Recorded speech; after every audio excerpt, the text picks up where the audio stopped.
parece que hay un ligero repunte, porque al final hay mucha gente de vacaciones y se ve un poco más complicado.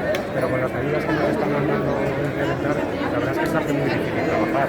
Lo último que han sacado, distancia de 1,5 metros entre la gente que está en la propia mesa. O sea, eso te imposibilita trabajar en muchísimos casos. Y con el tema de los ERES, de los ERTES y el mantenimiento del personal, es que se van a complicar mucho las empresas en los próximos meses. ¿Cuántas familias podemos estar hablando que comen este negocio?